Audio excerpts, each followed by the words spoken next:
గడచిన కాలం కృపలో మమ్ము దాచిన దేవా నీకే స్తోత్రము.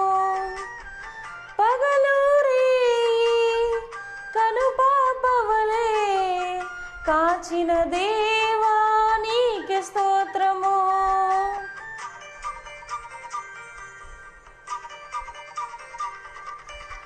గడచిన కాలం కృపలో మమ్ము దాచిన దేవా నీకే స్తోత్రము. పగలు రేయి కనుపాపవలే కాచిన దేవా నీకే స్తోత్రము. మము దాచిన దేవా నీకే స్తోత్రము. కాపాడిన దేవా నీకే స్తోత్రము. మము దాచిన దేవా నీకే స్తోత్రము. కాపాడిన దేవా నీకే స్తోత్రము. గడచిన కాలం కృపలో మమ్ము దాచిన దేవా నీకే స్తోత్రము. కాచిన దేవా నీకే స్తోత్రము.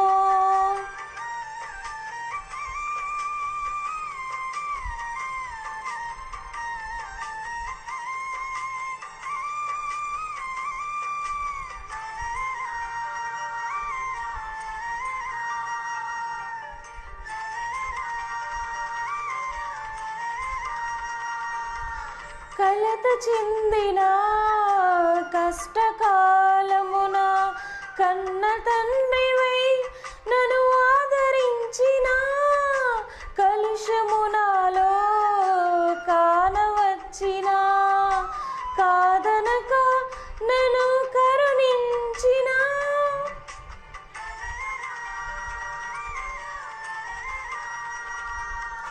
కలత చెందిన కష్టకాలమున కన్న తండ్రివై నన్ను ఆదరించిన కలుషమునాలో కానవచ్చిన కాదనక నన్ను కరుణించిన దేవా నీకే స్తోత్రము. కాపాడిన దేవా నీకే స్తోత్రము. కరుణించిన దేవా నీకే స్తోత్రము. కాపాడిన దేవా నీకే స్తోత్రము. గడచిన కాలం కృపలో మమ్ము దాచిన దేవా నీకే స్తోత్రము. కాచిన దేవా నీకే స్తోత్రము.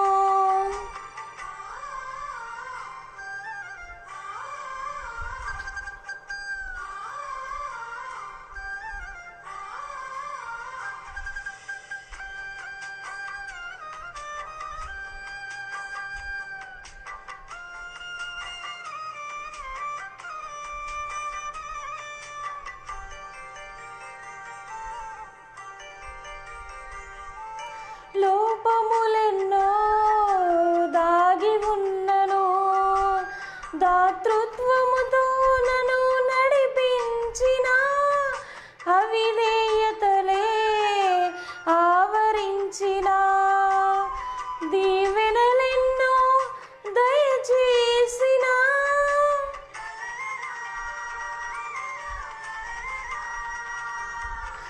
లోపములెన్నో దాగి ఉన్నను దాతృత్వముతో నన్ను నడిపించిన అవిధేయతలే ఆవరించిన దీవెనలెన్నో దయచేసిన దీవించిన దేవా నీకే స్తోత్రము. దయ చూపిన తండ్రి నీకే స్తోత్రము. దీవించిన దేవా నీకే స్తోత్రము. దయ చూపిన తండ్రి నీకే స్తోత్రము. గడచిన కాలం కృపలో మమ్ము దాచిన దేవా నీకే స్తోత్రము.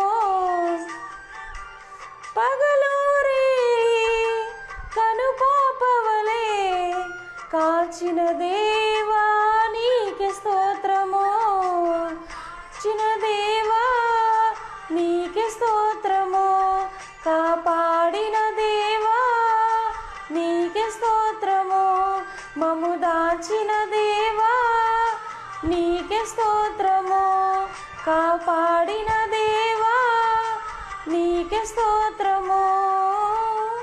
మన ప్రభువును రక్షకుడైన యేసుక్రీస్తు నామమున మీ అందరికీ ప్రేమపూర్వక వందనాలండి.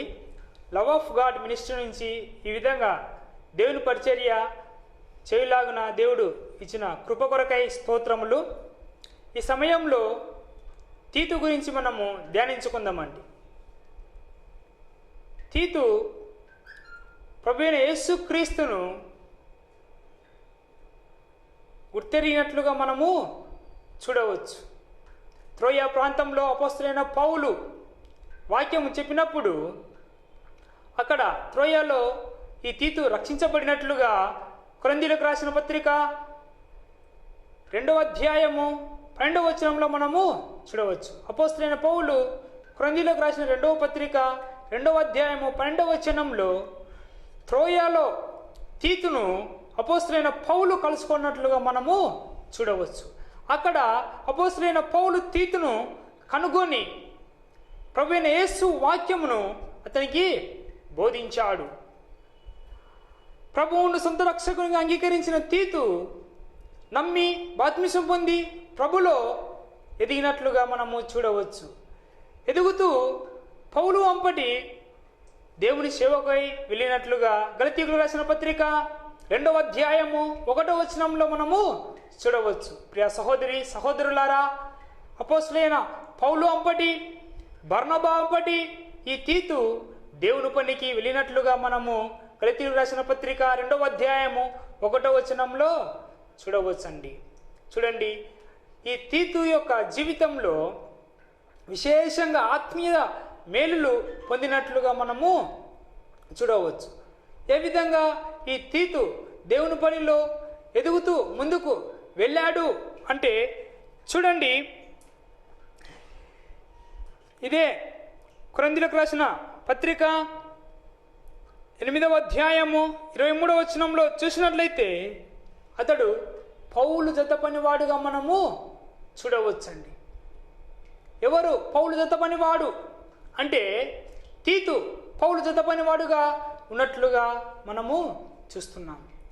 పౌలు ఎప్పుడైతే దేవుని సువార్త ప్రకటించుతూ మాసిదోనియా ప్రాంతానికి వచ్చాడో ఆ మాసిదోనియా ప్రాంతంకు దగ్గరలో ఉన్న త్రోయ ప్రాంతంలో ఈ తీతు ప్రభువును గుర్తెరిగి రక్షింపబడి అపోస్తలుడైన పౌలు అంపటి వెళ్ళినట్లుగా మనము చూస్తున్నామండి. అంతేకాదు ప్రియ సహోదరి సహోదరులారా, ఈ తీతు ఎవరు అంటే ఇతడు గ్రీకు దేశస్థుడుగా మనము చూడవచ్చు. చూడండి, గలతీయులకు రాసిన పత్రిక 2వ అధ్యాయము విశేషంగా గలతీయులకు రాసిన పత్రిక 2వ అధ్యాయము 3వ వచనంలో చూసినట్లయితే ఈ తీతు గ్రీకు దేశస్థుడుగా మనము చూడవచ్చు. ఆ దినాలలో గ్రీకు వారికి, గ్రీకు దేశస్థులకు, గ్రీకు పౌరసత్వం కలిగిన వారికి చాలా ఉన్నతమైన మర్యాద, ఉన్నతమైన హోదా ఉన్నట్లుగా మనము చూడవచ్చండి. ప్రియ సహోదరి సహోదరులారా, అంతేకాదు ఈ తీతు ఎవరు అంటే చరిత్ర ప్రకారం చూసినట్లయితే ఇతడు ఒక ఆర్మీ కమాండర్గా మనము చూడవచ్చు. తీతు జీవితంలో విశేషంగా కొన్ని విషయాలు మనము బైబిల్ గ్రంథం ద్వారా ఈ విధంగా తెలుసుకోవచ్చండి. ఎవరు తీతు అంటే తీతు త్రోయ ప్రాంతంకు చెందినవాడు. ఇతడు గ్రీకు దేశస్థుడు. అంతేకాదు ఇతడు రోమా ప్రభుత్వంలో ఒక మంచి ఆర్మీ కమాండర్గా ఉన్నట్లుగా మనము చూస్తున్నాము. ఇతడు ప్రభువైన యేసుక్రీస్తును సొంత రక్షకునిగా అంగీకరించి నమ్మి బాప్తిస్మం పొంది పరలోకానికి వారసుడు అయినట్లుగా మనము చూస్తున్నామండి. ఎప్పుడైతే ప్రభు యొక్క వాక్యం విన్నాడో, ఎప్పుడైతే ప్రభువును సొంత రక్షకునిగా అంగీకరించాడో ఆ ప్రభువును గురించి అతడు ప్రకటించడానికి సిద్ధంగా ఉన్నట్లుగా మనము చూస్తున్నామండి. చూడండి, విశేషంగా కొన్ని విషయాలు చూసినట్లయితే కొరింథీయులకు రాసిన పత్రిక 12వ అధ్యాయము 18వ వచనంలో ఇతడు కొరంథీలో సేవ చేయడానికి వెళ్ళినట్లుగా మనము చూస్తున్నాము. కొరంథీ ప్రాంతంలో దేవుని పనికై వెళ్ళినాడు. ఎవరు అంటే తీతు. అంతేకాదు ప్రియ సహోదరి సహోదరులారా, ఇతడు ప్రభు సేవ నిమిత్తమై ఇక్కడ తిమోతి రాసిన 2వ పత్రిక 4వ అధ్యాయము 10వ వచనంలో చూసినట్లయితే దల్మతియాలో సేవ కొరకై అతడు వెళ్ళినట్లుగా మనము చూస్తున్నాము. ఈ తీతు దేవుని పని భారం కలిగిన వాడు, దేవుని సువార్త ఇతరులకు బోధించాలని సిద్ధపాటు కలిగిన వాడు. అందుకే కొరింథీ ప్రాంతానికి వెళ్ళాడు సువార్త నిమిత్తమై. అంతేకాదు అండి, దల్మతియ ప్రాంతానికి సేవ నిమిత్తమై వెళ్ళాడు. అంతేకాదు పౌలు బర్నబాలతో కలిసి యెరూషలేము వరకు సువార్త కొరకై వెళ్ళినట్లుగా గలతీయులకు రాసిన పత్రిక 2వ అధ్యాయము 1వ వచనంలో మనము చూడవచ్చు అండి. ప్రియ సహోదరి సహోదరులారా, అంతేకాదండి, ఇదే తీతుకు రాసిన పత్రిక 3వ అధ్యాయము 12వ వచనంలో నికోపోలిలో పౌలు ఉండి అక్కడ దేవుని పని విస్తారంగా ఉందని తీతును అక్కడికి పిలుస్తున్నట్లుగా మనము చూడవచ్చు. అంటే ప్రభువు పని పట్ల అతడు శ్రద్ధ కలిగిన వాడు, దేవుని పని చేయనికి సిద్ధంగా ఉన్నట్లుగా మనము చూడవచ్చు. కాబట్టి దేవుని కొరకు మనము సిద్ధంగా ఉన్నామా లేమా? నమ్మినాము యేసుక్రీస్తు సొంత రక్షకునిగా అని, ఆయన బిడ్డలుగా మనము ఉన్నాము. నమ్మి బాప్తిస్మం పొంది సంఘంలో ప్రభువును క్రమంగా ఆరాధిస్తున్నాము. అంతేకాకుండా నమ్మిన మనము నిజ దేవుడైన యేసుక్రీస్తును ఇతరులకు పంచేవారిగా ఉండాలి. తీతు వలె ఎక్కడికి నా ప్రభు పిలుపు వచ్చిందంటే అక్కడికి వెళ్ళి ఆయన సువార్తను ప్రకటించే వారిగా ఉండాలని ఈ సమయమున మనము ధ్యానించుకొనుచున్నాము అండి. తీతు వలె మనం ఒక సేవ భారం కలిగి అనేకులను విశ్వాసంలోకి నడిపించి క్రీస్తు బిడ్డలుగా మనము అనేకులను మార్చులాగున మనమందరం సిద్ధం కలిగి ఉండాలని ప్రభు మనందరినీ హెచ్చరిస్తున్నాడండి. ప్రియ సహోదరి సహోదరులారా, దేవుని యొక్క ప్రణాళిక, దేవుని యొక్క పిలుపు, దేవుని యొక్క చిత్తం మనము ఎప్పుడైతే గుర్తెరుగుతామో అప్పుడు దేవుని పని కొరకై ముందుకు సాగాలని ప్రభు ఈ సమయంన హెచ్చరిస్తున్నాడు. ఇంతవరకు మనము తీతు జీవితంలో ఇంతవరకు ధ్యానించుకున్న విశేషమైన విషయాలు మరొకసారి చూసినట్లయితే అతడు త్రోయా ప్రాంతంలో ప్రభువును సొంత రక్షకునిగా అంగీకరించాడు. అంతేకాదండి, అతడు గ్రీకు దేశస్థుడు. అతడు రోమా ప్రభుత్వంలో ఒక ఆర్మీ కమాండర్గా పనిచేస్తున్నాడు. రక్షింపబడి బాప్తిస్మం పొంది ప్రభువును ఆరాధిస్తున్న ఇతడు పని భారం కలిగి కొరంథీ ప్రాంతానికి, దల్మతియ ప్రాంతానికి, అంతేకాదండి నికోపోలి ప్రాంతానికి, క్రేతు ప్రాంతానికి దేవుని పని నిమిత్తమై వెళ్ళినట్లుగా మనము చూస్తున్నాము. చూడండి, క్రేతు ప్రాంతానికి ఈ తీతు ఎందు నిమిత్తమై వెళ్ళాడు అంటే క్రేతు ఒక మంచి ఓడరేవు ప్రాంతము. ఇది మధ్యధరా సముద్రంలో ఒక దీవిగా మనము చూడవచ్చు. ఇది చాలా ప్రాధాన్యత పొందిన దీవిగా మనము చూస్తున్నామండి. ఈ క్రేతు ప్రాంతంలో చూసినట్లయితే అనేక ఓడరేవులు ఉన్నట్లుగా మనము చరిత్ర ప్రకారము తెలుసుకోవచ్చండి. వాస్తవానికి ఒక ప్రాంతంలో, ఒక నగరంలో సముద్ర తీరం ఉంది అంటే అక్కడ ఒక ప్రధాన ఓడరేవు మాత్రమే ఉంటుంది. కానీ ఈ క్రేతు దీవి చుట్టూ చాలా ప్రధాన ఓడరేవు ప్రాంతాలు ఉన్నట్లుగా మనము చరిత్ర ప్రకారము తెలుసుకోవచ్చు అండి. అంతేకాదు ప్రియ సహోదరి సహోదరులారా, ఇక్కడికి చాలామంది వ్యాపార నిమిత్తమై వచ్చేవాళ్ళు. అక్కడ ఉన్న సంఘము ప్రభువులో ఎదుగుతూ స్థిరంగా ఉన్నప్పుడు కొంతమంది హితబోధ వలన వారు ప్రభువుని విడిచి లోకానికి, లోక సంబంధానికి వాళ్ళు దాసులైనట్లుగా ఈ తీతుకు రాసిన పత్రికలో మనము ధ్యానించుకోవచ్చండి. ప్రభునందు ప్రియ సహోదరి సహోదరులారా, ఈ విధంగా దేవుని భారం కలిగిన తీతు అనేక ప్రాంతాల్లో, అనేక స్థలాల్లో దేవుని గురించి ప్రకటించుతూ అనేకులను ప్రభువులో నడిపించుతూ, ప్రభువులో స్థిరంగా ఉంచుతూ వాళ్ళు పౌలంపటి, బర్నబాంపటి, అంతేకాకుండా సొంతంగా ఇండివిజువల్గా కూడా ప్రభు పరిచర్యకు వెళ్ళినట్లుగా మనము చూస్తున్నాం. ఇది ఇంతవరకు తీతు యొక్క జీవితం గురించి మనము చూడవచ్చండి. మంచిది. ప్రియ సహోదరి సహోదరులారా, విశేషంగా అపోస్తలుడైన పౌలు తీతుకు రాసిన పత్రికలో మనము చూసినట్లయితే ప్రాముఖ్యంగా 3 అధ్యాయాలు ఉన్నట్లుగా మనము చూస్తున్నాం.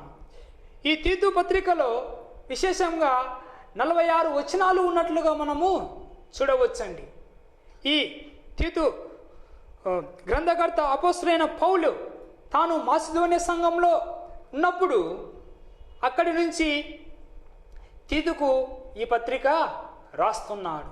తీతు ఆ సమయంలో ఎక్కడ ఉన్నాడు అంటే చూడండి, తీతుకు రాసిన పత్రిక 1వ అధ్యాయము 5వ వచనంలో చూసినట్లయితే, ఇంతకుముందు పౌలు క్రేతు ప్రాంతానికి సేవకు నిమిత్తమై వెళ్ళినప్పుడు అక్కడ క్రేతులో అతన్ని విడిచి వచ్చినట్లుగా మనము చూడవచ్చు అండి. అంటే తీతు క్రేతు ప్రాంతంలో ఉన్నాడు, అపోస్తలుడైన పౌలు మాసిదోనియా ప్రాంతంలో ఉన్నాడు. మాసిదోనియా నుంచి ఈ తీతుకు పత్రిక రాస్తున్నాడు. ఆ క్రేతు ప్రాంతంలో ఉన్న విశ్వాసులు ప్రభులో స్థిరంగా ఉండాలి, భక్తిలో స్థిరంగా ఉండాలి అని అతడు హెచ్చరిస్తున్నాడు అండి. ప్రియ సహోదరి సహోదరులారా, విశేషంగా ఈ 3 అధ్యాయాల్లో మనం ప్రాముఖ్యంగా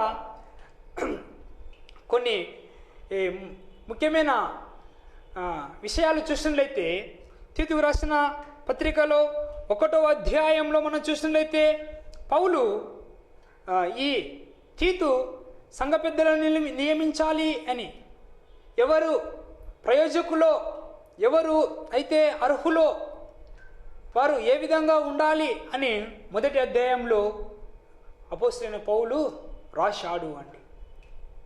అతడు రాసి ఆ పెద్దలను ఉన్న అర్హతలను బట్టి వారిని నియమించి వారిని ప్రభులో స్థిరంగా ఉంచాలని పౌలు ఆశించాడు.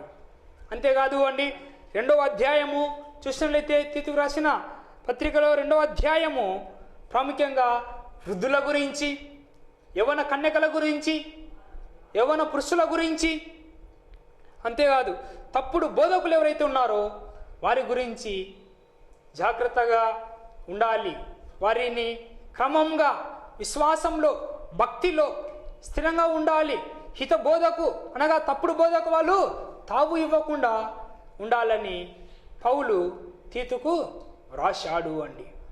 అంతేకాదు ప్రియ సహోదరి సహోదరులారా, ఈ 3వ అధ్యాయంలో చూసినట్లయితే అధిపతులకు, అధికారులకు దేవుని వాక్యంను వివరించుము, వారికి ఉన్న అర్హతను బట్టి వారు స్థిరులుగా ఉండాలి అని పౌలు హెచ్చరించాడు.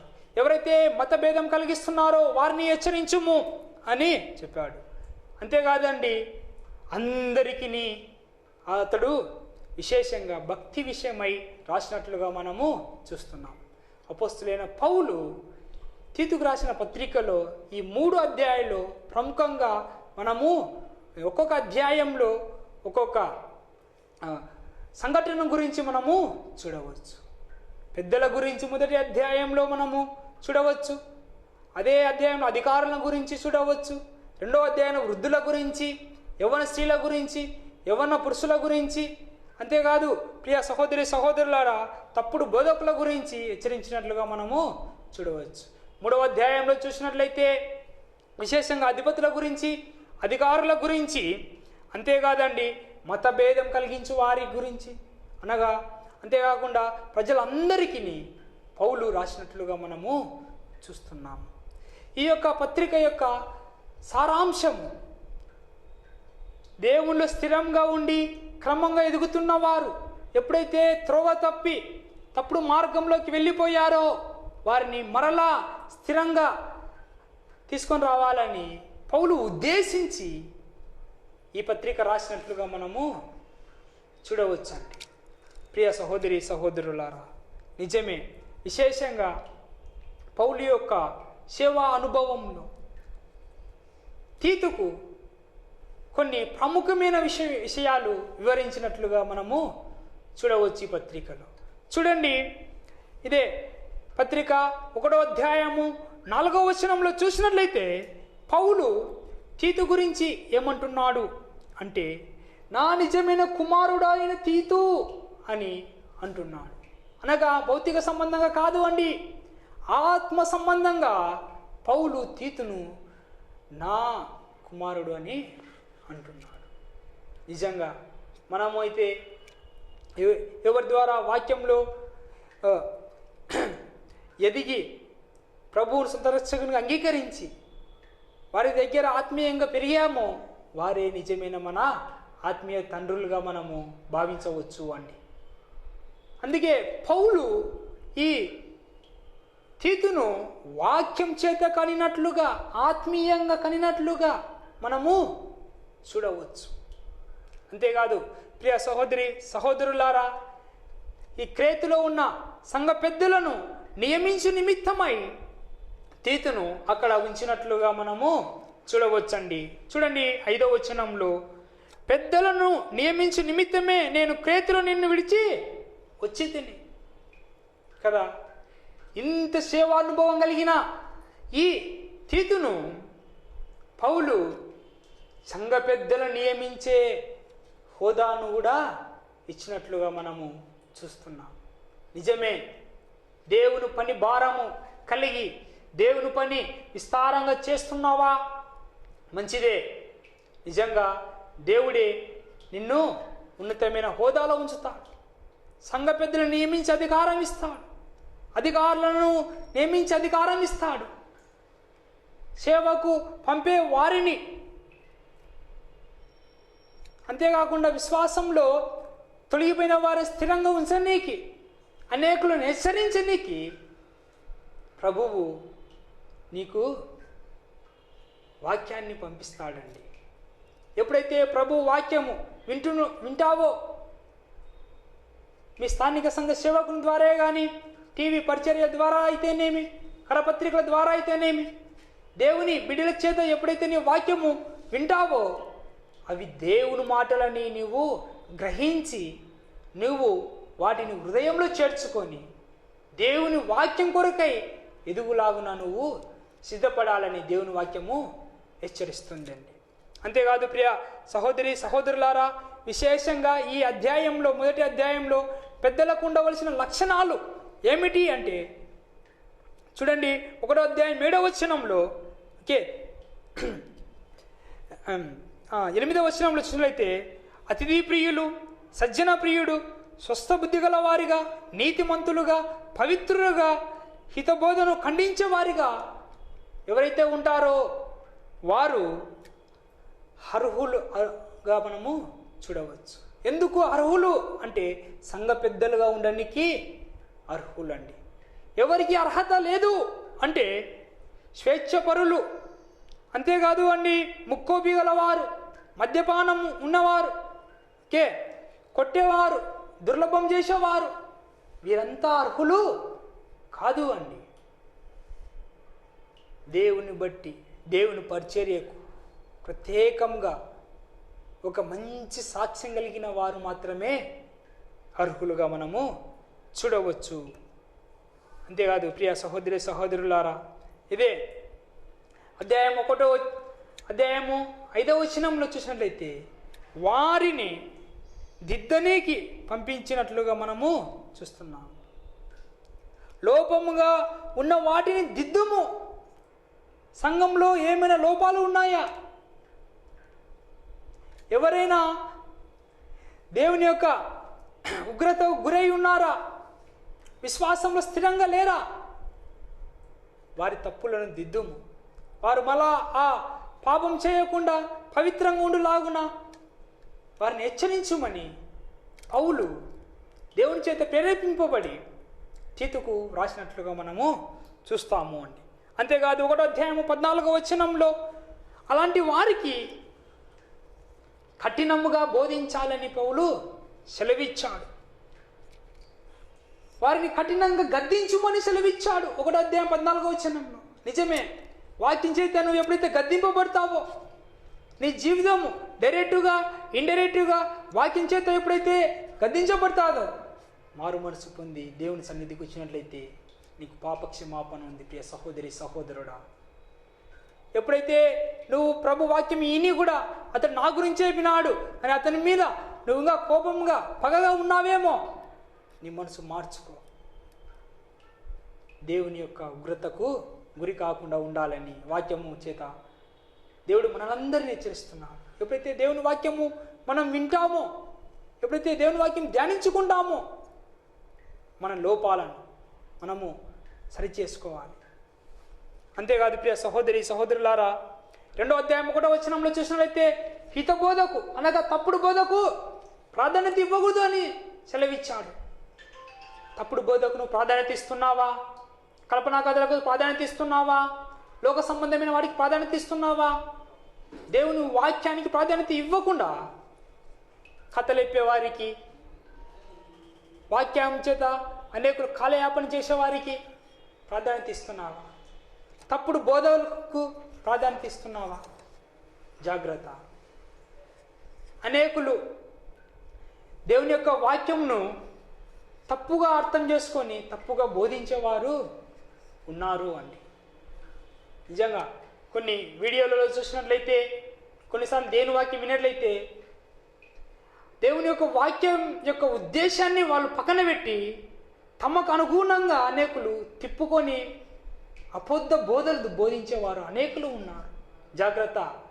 దేవుని వాక్యం పరీక్షించి ధ్యానించి ఇది నిజమా కాదా అని వివేచించి ఆత్మీయతలో ముందుకు కొనసాగండి ప్రియ సహోదరి సహోదరులారా. అంతేకాదండి,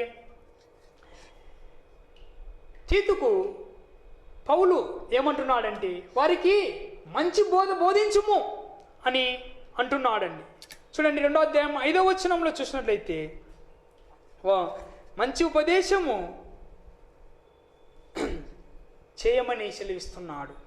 అంతేకాదు ప్రియ సహోదరి సహోదరులారా, నువ్వు బోధిస్తున్న నువ్వు మొదటిగా నువ్వు మాదిరిగా ఉండు. నువ్వే మాదిరిగా లేకుంటే దేవుని వాక్యమును బోధించడము వ్యర్థం. సంఘ పెద్దలను నువ్వు నియమించే అధికారం నీకు ఉండదు. దేవుని పని చేయనికి నీకు యోగ్యత లేదు. కాబట్టి మొదటిగా నువ్వు మాదిరికరమైన జీవితం కలిగి ఉండాలని ఇదే తీతు రాసిన పత్రికలో 2వ అధ్యాయము 8వ వచనంలో మనము చూడవచ్చండి. అంతేకాదండి 2వ అధ్యాయం 10వ వచనంలో వాక్యానికి ప్రతి ఒక్కరు లోబడేవారిగా ఉండాలని సెలవిస్తున్నాడు. ప్రియ సహోదరి సహోదరులారా, దేవుని వాక్యానికి దేవుని బోధకు లోబడేవారిగా మనము ఉండాలి. కాకుండా 2వ అధ్యాయం 15వ వచనంలో చూసినట్లయితే నిన్ను నీవు జాగ్రత్తగా చూసుకో, నిన్ను ఎవ్వరు తృణీకరింపకుండా చూసుకోనమని అపోస్తలుడైన పౌలు తీతుని హెచ్చరిస్తున్నాడు. మనల్ని దేవుని బట్టి ఎవరు తృణీకరించకూడదు అని. మనం చేసే దేవుని పనిలో ఎవరు అడ్డం రాకుండా, అన్నా బలి చెప్పినావులే అన్నా,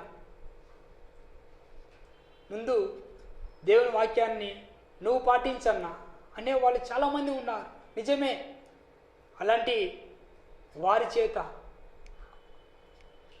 మనం తృణీకరింపబడకుండానట్లు మనము జాగ్రత్త కలిగి దేవునిలో జీవించాలని వాక్యము హెచ్చరిస్తుంది. ప్రియ సహోదరి సహోదరుడా, చూడండి చివరిగా 2 వచనాలు చూసినట్లయితే మనము విశ్వాసకులకు తక్కువ ఏమీ లేకుండా చేయాలని ప్రభువు హెచ్చరిస్తున్నాడు. 3వ అధ్యాయం 13వ వచనం, ఎవరైనా విశ్వాసుల ఆపదలో ఉన్నారా, ఎవరైనా అక్కరలో ఉన్నారా, సంఘంలో ఇబ్బందులలో ఉన్నారా? ఎవరికి తక్కువ లేకుండా చూడు. నీ దగ్గరికి నేను కొంతమందిని పంపిస్తున్నాను, వారికి ఏమి తక్కువ లేకుండా చేయము అని సెలవిచ్చాడు. ఈ విధంగా ఈ తీతుకు రాసిన పత్రికలో విశేషంగా ఈ విషయాలన్నీ మనము చూడవచ్చండి. పౌలు నా కుమారుడు అని తీతును అన్నాడు. క్రేతులో పెద్దలను నియమించడానికి పంపించాడు. అక్కడ లోపాలను దిద్దమని సెలవిచ్చాడు. వారికి కఠినంగా బోధించమని సెలవిచ్చాడు. హితబోధను అక్కడ ఖండించమని సెలవిచ్చాడు. అక్కడ మంచి ఉపదేశం చేయమని సెలవిచ్చాడు. బోధించే నీవు మాదిరిగా ఉండమని సెలవిచ్చాడు. దేవుని వాక్యానికి లోబడే వారిగా ఉండాలని సెలవిచ్చాడు. నిన్ను ఎవరు తృణీకరింపకుండా చూసుకోమని సెలవిచ్చాడు. విశ్వాసులకు ఎవరికి తక్కువ లేకుండా చూడమని సెలవిచ్చాడు. ఈ తీతు పత్రిక సారాంశము ఈ విధంగా మనము చూడవచ్చు. ప్రియ సహోదరి సహోదరులారా, దేవుని యొక్క వాక్యాన్ని వింటున్న మనము దేవునిలో ఈ విధంగా వాక్యంలో ఆత్మీయంగా స్థిరంగా ఉండి ప్రభువులో బలంగా ఉండాలని ప్రభువు ఆశిస్తున్నాడు. అంతేకాదు ప్రియ సహోదరి సహోదరులారా, క్రేతు ప్రాంతంలో దేవుని నమ్మిన వారే, కానీ వారు మరలా లోకానికి దాసులైనట్లుగా చూడవచ్చు. చూడండి, చివరిగా ఇదే మొదటి అధ్యాయము 12వ వచనంలో వారిలో ఒకడు, అనగా వారి సొంత ప్రవక్తలలో ఒకడు ఇట్లా నేను క్రేతీయులు ఎల్లప్పుడూ అబద్ధికులను, దుష్ట మృగములను, సోమరులకు తిండిపోతులనై ఉన్నారు. ఈ సాక్ష్యం నిజమే. తిండిపోతులై ఉన్నారు, సోమరులై ఉన్నారు, అబద్ధమాడేవారై ఉన్నారు, దొంగలై ఉన్నారు. ఎవరు అంటే క్రేతు ప్రాంతం వారు. దేవుని బిడ్డలు దేవుని నుంచి తొలగిపోయి, విశ్వాసం తొలగిపోయి భ్రష్టులుగా అవుతున్నారు.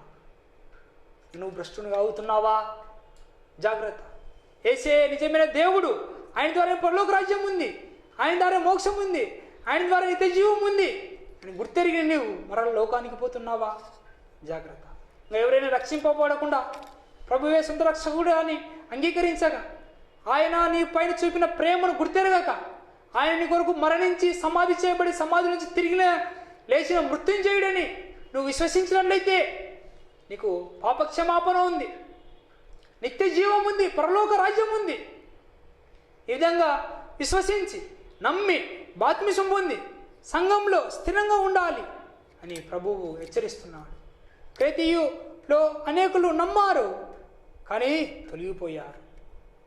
దేవుని వాక్యం దగ్గరికి మరలా వారిని తీతు నడిపించి స్థిరంగా ఉంచి ప్రభువులో ఎదిగించినట్లుగా మనము చూడవచ్చు. ప్రియ సహోదరి సహోదరులారా, ఈ విధంగా తీతు గురించి మనం ధ్యానించుకునే భాగ్యాన్ని దేవుడిచ్చినందుకై దేవునికి స్తోత్రములు. ప్రార్థించుకుందామండి. మమ్మల్ని మిక్కిలిగా ప్రేమించిన మా ప్రియ పరలోకపు తండ్రి, నీకు స్తోత్రములు, స్తుతులు, వందనములు చెల్లిస్తున్నాము నాయన. ఈ సమయమున తీతు ప్రతీక గురించి ధ్యానించుకునే భాగ్యాన్ని మాకు ఇచ్చినందుకై స్తోత్రాలు.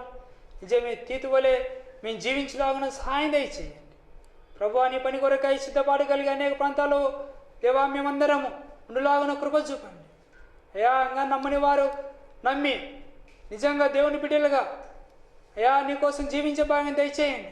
వాక్యం విన్న వారందరినీ జ్ఞాపేసుకోండి. ఎవరికి ఏ అక్కర ఏ అవసరత ఉందో ప్రభువా వారిని ఆదరించి దేవా వారికి మేలు చేయమని ప్రార్థిస్తున్నాం. ఈ పరిచయం అంతట్లో మీరే మేము పొందమని, మీరే మమ్మల్ని కృపాక్షేమములతో కాపాడి మీరు ఎక్కడ మరుగుపరుచుకోమని యేసుక్రీస్తు నామమున ప్రార్థించాడి వేడుకుంటున్నాం తండ్రి. ఆమేన్. Address: Gethsemane Christian Assembly, Love of God Ministry, Poluru Village, Nandyal Mandalam, Kurnool District, Andhra Pradesh. Pin code 518511. For prayer request 9113497782 మరియు ఒక నెంబర్ 8858315588.